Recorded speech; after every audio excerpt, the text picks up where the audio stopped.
자, 대한전선을 보면서 HD 현대일렉트릭에 대한 전략을 설정을 해드릴게요. 그리고 두산에너빌리티도 같이 더불어서 들여다보는 기준을 설정을 잡겠습니다. 일단 제일 중요한 게 왜 대한전선이 움직이느냐의 기준이죠. 그리고 왜 HD 현대일렉트릭이 움직이느냐의 기준인 거고, 그죠?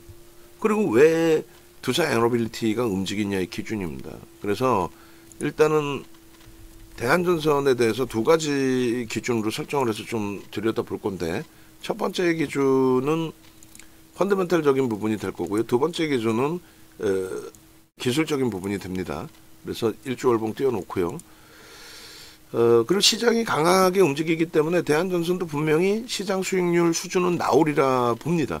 근데 시장 수익률을 뛰어넘을 수 있는 만큼의 기준이 잡힐까의 설정범위인데, 지금 PER이나 PBR 보시면은 저평가가 아니에요. 그러니까 자산 가치로 놓고 봤을 때 현재 7,500원, 8,000원짜리 종목인데 16,000원에 거래되고 있다. 이런 내용이에요.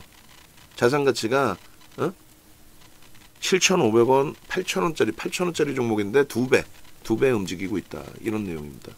그리고 이제 PER은 순이익 대비해서의 설정 범위입니다. 그래서 컨센서스 놓고 보시게 되면은 대한전선 같은 경우에 이렇게 시가총액이 3조에 달하는 종목인데 순이익이 크게 개선된다 할지라도 1,000억, 내년에 더 크게 개선된다 했을 때 1,300억이에요. 내후년까지 볼 이유가 없는 거예요, 사실은. 뭐 전체적인 시장의 동향이나 이런 걸 본다 할지라도 결론은 970억, 1,000억이라고 쳤을 때 올해 기준에 1,000억의 수익을 낸다라고 한다면 30년 동안 모아야 3조가 되겠죠. 그래서 그 PER이 그렇게 개선된다 생각하시면 돼요. 30배 정도 된다. 뭐 이런 식으로. 그리고 전년도 기준 잡으면 그리고 또 올해 6월까지 기준 잡으면 39배가 된다 이런 거예요. 굉장히 높은 겁니다. 아무리 성장성이 뛰어났다 해도. 그럼 얘가 움직인 거는 실적이 바로 가시적으로 개선되는 게 아니라 올해 일부 개선되고 내년에 일부 개선되는데 주가가 보시는 것처럼 이런 식으로 움직임이 나왔다는 거는 이유가 뭐예요? 작년에 정책주로 부각이 된 거죠. 이렇게. 그래서 미국의 대선의 기준에 이거는 공화당이나 민주당이나 정책적인 논리를 필 수 있는 내용이 아닙니다. 무슨 말이냐면은 공화당에서든 민주당에서든 AI 기반의 산업들이 22년 11월부터 확장이 되면서, 그죠? 오픈 AI가 오픈이 되고 챗 GPT, 오픈 AI 차에 챗 GPT가 오픈이 된 게 22년 11월입니다.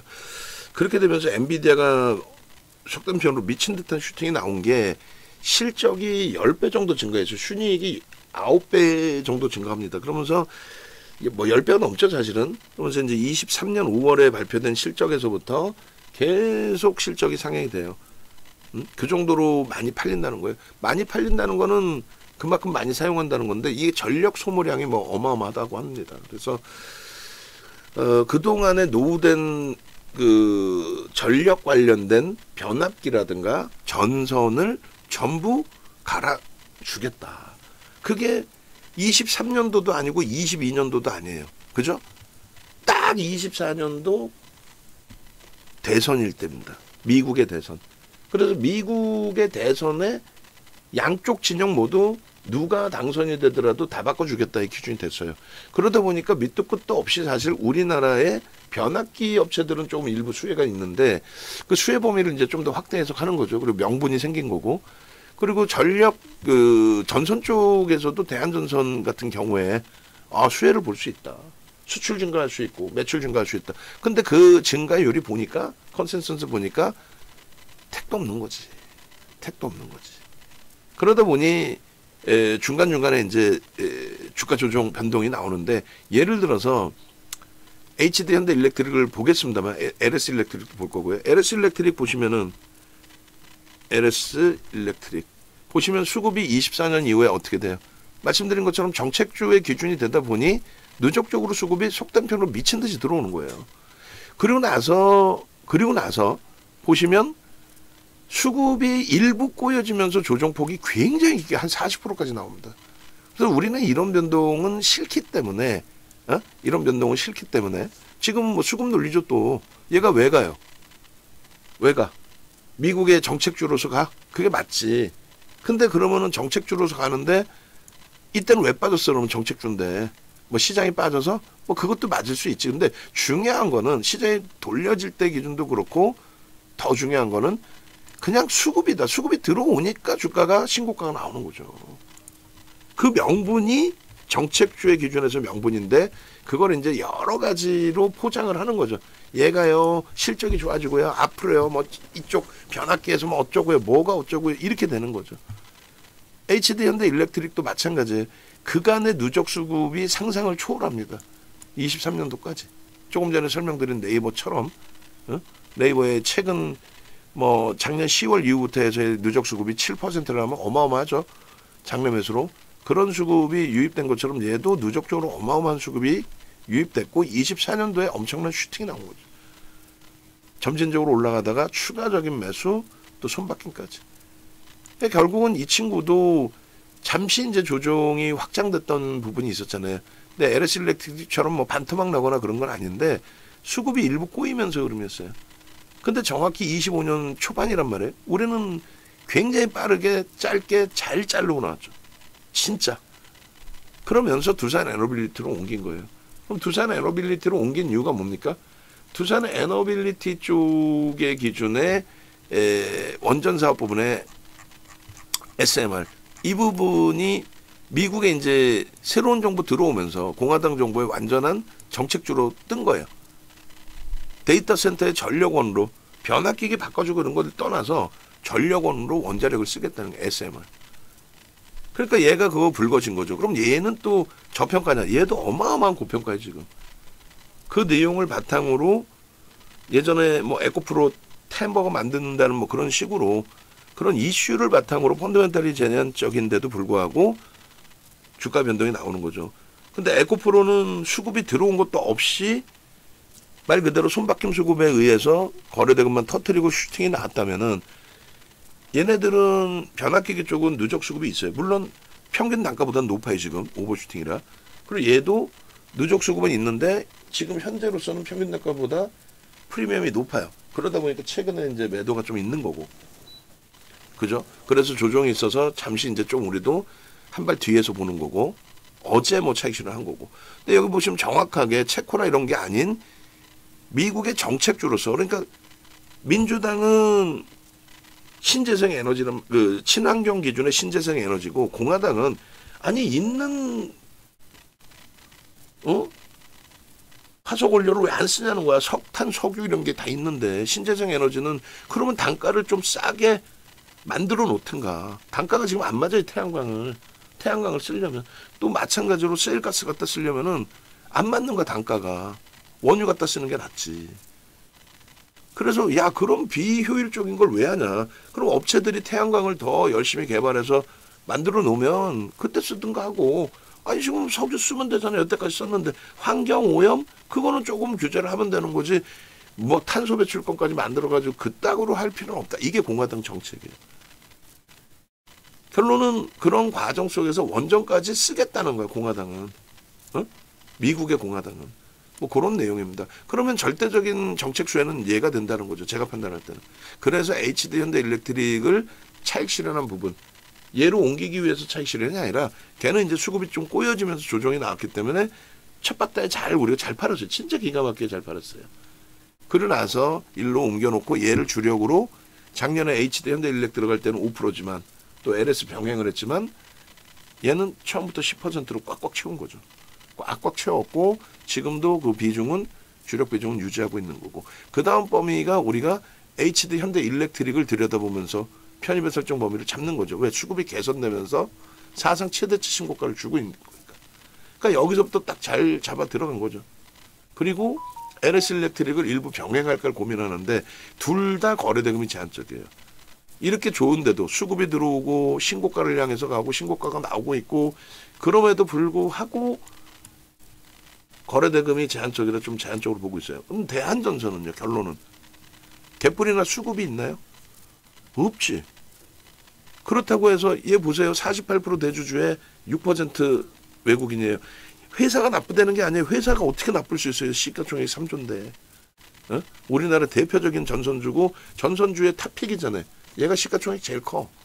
근데 얘가 어떻게 나쁠 수가 있어. 근데 좀 전에 보시면 예를 들어서 HD현대일렉트릭은 47%에 외국인 34%죠. 아, 그럼 얘를 냅두고 왜 대한전선을 사? 예를 들어서 얘보다도 두산 에너빌리티를 사는 거고 얘도 미국의 정책주로 가는 거지. 어? 정책주로 가잖아요. 정책주라는 명분으로 가는 거지 실적은 저평가가 아니잖아요. 지금 프리미엄이 너무 높다니까. 아이, 결론은 그래서 대한전선은 펀더멘탈적으로도 저평가 아니죠.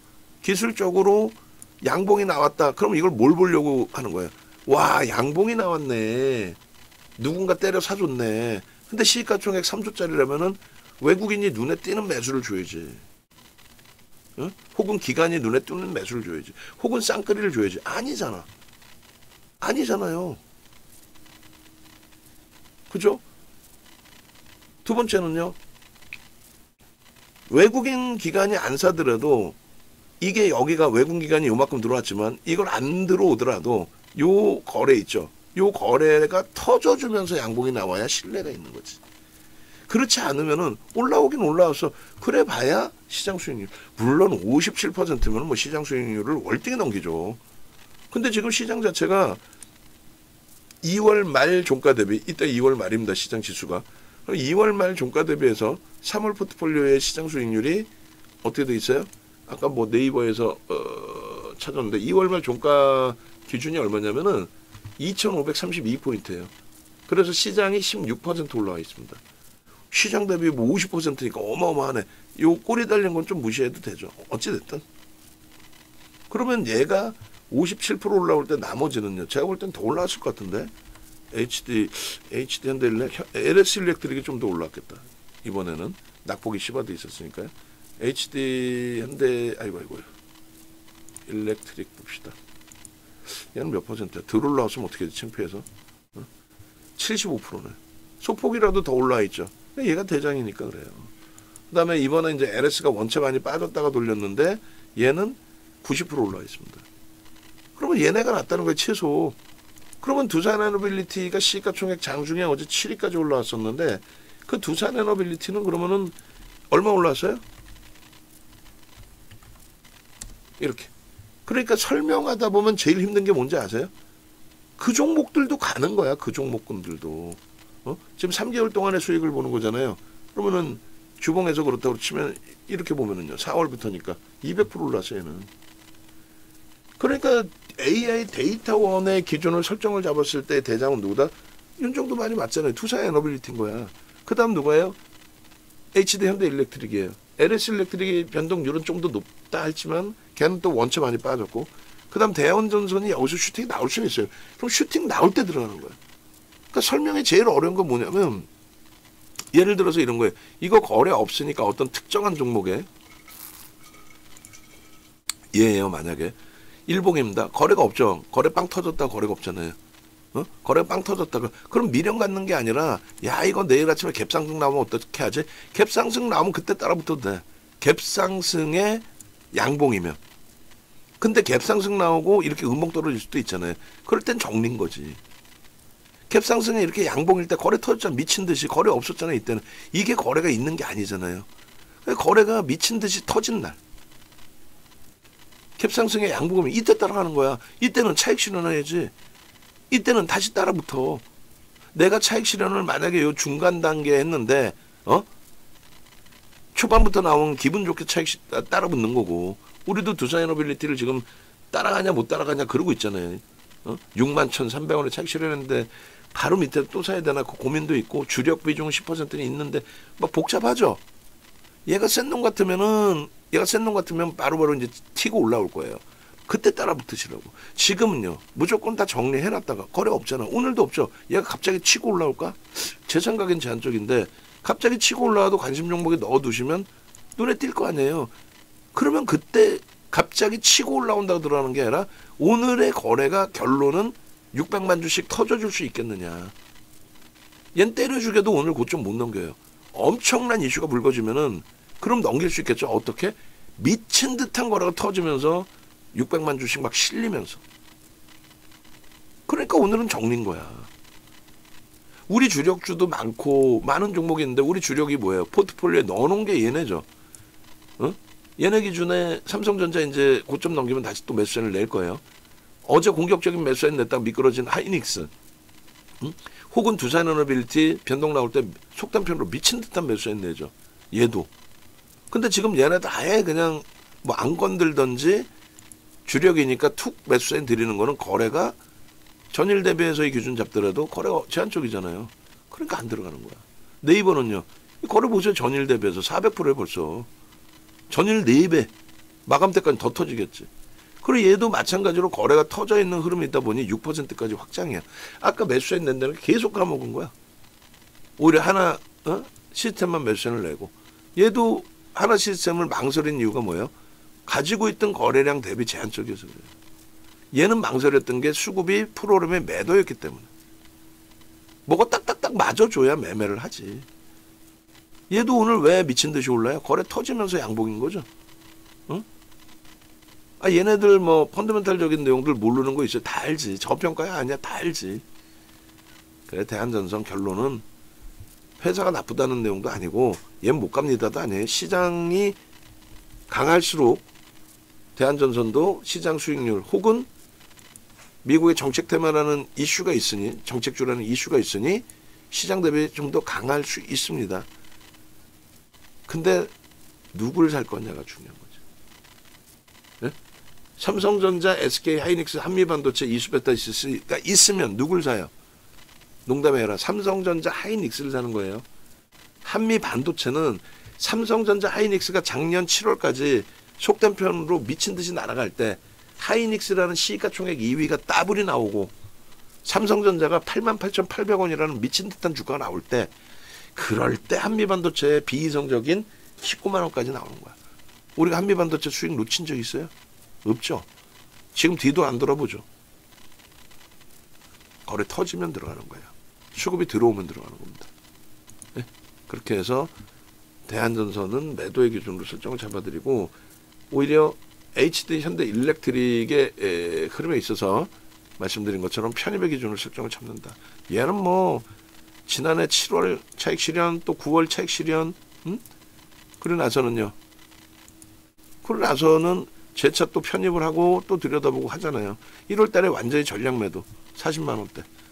이거 30만 원 초반 깨졌었나요? 30만 원 깨졌었나요? 한 무지하게 내려오고 지금 신고가 나오고 있는 거예요.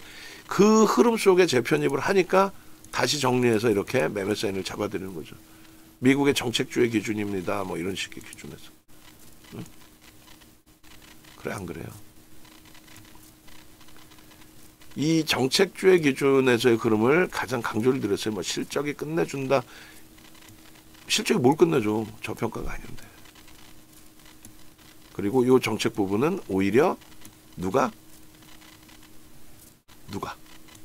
두산에너빌리티가. 그래서 그때 대선 기간의 흐름에 이런 내용들을 설정을 잡아드린 거예요. 대선 기간의 내용에서. 무슨 말인지 이해되시죠? 그래서 대선 기간의 내용 중에 아이고 미국의 정책의 기준은 두 가지로 이렇게 나뉘어지는데 그 나뉘어지는 그 정책 기준과는 상관없이 얘는 양당 모두 지원을 하겠다. 데이터 센터 전력 확보해줘야 되니까 그게 웃기는 거지 사실은. 근데 이제 그렇게 해주다 보면 이제 인프라 효과 부분이 나오니까 전체 경기가 살아나는 일자리가 형성되니까 너나 나나 다 그렇게 해서 뭐 검색해 뜬 게 이거 저 HD 현대일렉트릭 6월 10일 건데 이거 수정해 준 게 없죠. 이거 칸 다 수정해 주세요. 제가 주면 이거 수정한 게 먼저 있었나? 이거 뭐 한두 개 수정해서 될 것 같지는 않고 그렇게 해서 작년부터 이제 형성이 돼 있었는데 매집 규모는 상상을 초월합니다. 매집 규모는.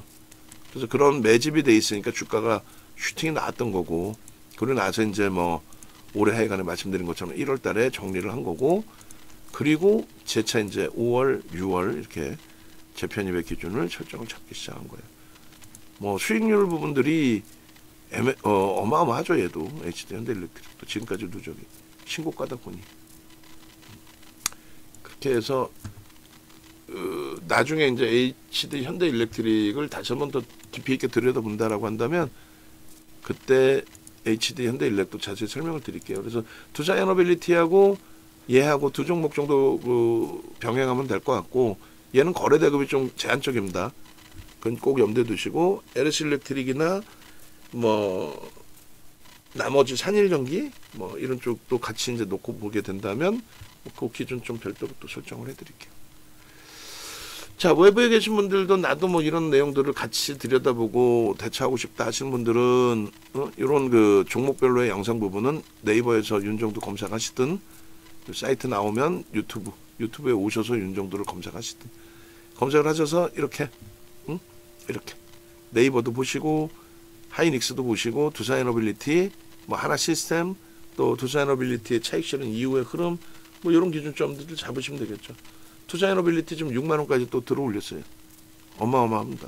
우린 주력 비중은 일단 가지고 있는 거고 그리고 네이버에서 윤정도 검색하셔서 공식 홈페이지 누르시면은 이런 식으로 전화번호가 나옵니다. 그 전화하셔서 나도 함께 하고 싶어요. 그렇게 해서 검색기 활용하시고 검색기 활용 이외에 수익 범위도 제발 좀 잡아가시고 이렇게 네이버 10%씩 진입 이후에 얼마나 못 떨어집니까? 상상을 초월하는 거지. 3번 봉으로 볼까요? 진입 신호 글씨 잘 보이게. 그리고 나서의 흐름에 하나 시스템도 진입돼 있고 SK 이노베이션 시가총액 극대형주들도 다 포함되죠. 이렇게 카카오도 진입돼 있고 뭐가 무서워요? 지금 이 장에